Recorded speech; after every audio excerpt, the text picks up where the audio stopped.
भाई जो ये दावे कर रहे हैं उनको एक बार के लिए मैं 2010 भी याद दिलाना चाहता हूँ। 2005 में एनडीए की सरकार बनने के बाद जिस तरीके से 2010 में भी इसी तरीके से वोटिंग हुई थी और हम लोगों की सीटों की संख्या बढ़ी थी,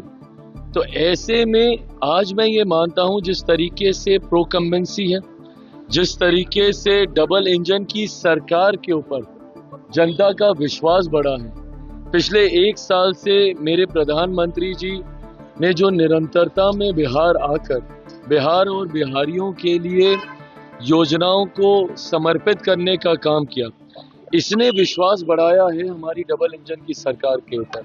और मैं ये मानता हूं कि ये जो मत प्रतिशत बढ़ा है ये उसी विश्वास की वजह से बढ़ा है। और बहरहाल अब ज्यादा दिन बचे नहीं है, 14 तारीख को तो परिणाम आ ही जाएंगे। पर जो फीडबैक हम लोग के पास आ रहा है, जितने सर्वेस, जितने रुझान हम लोग के पास आए हैं,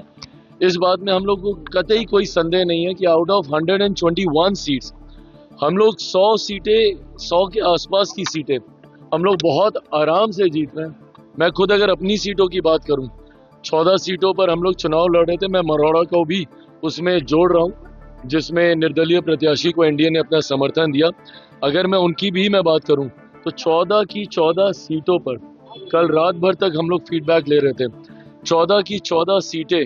पॉजिटिव हैं और मैं मान रहा हूं कि ये सीटें भी हम लोग जीत रहे हैं। ये सारी बातें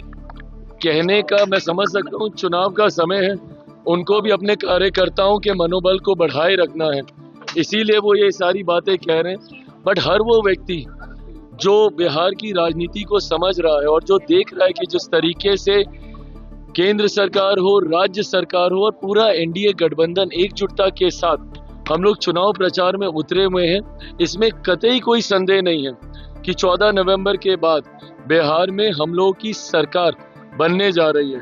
और जिन लोगों को वापस से ईवीएम का जिन निकलते हुए समझ में आया, तो ये तो वही लोग हैं ना जो अभी तक ईवीएम को गाली दे रहे थे। अब इन लोगों को एक नया बहाना मिल गया है एसआईआर का लेके, और वोट चोरी वोट चोरी वोट चोरी बोलकर ये अब नए बहाने के ऊपर ही आ गए। बट अभी कुछ समय पहले तक तो इनको ईवीएम का जिन इन्हीं को खाने के लिए निकलता था, इनको लगता था कि उसमें धांधली हो रही है। बहरहाल ईवीएम से जिन निकलेगा जरूर 14 तारीख को, बट वो एनडीए की मजबूत सरकार बनाने के लिए निकलेगा।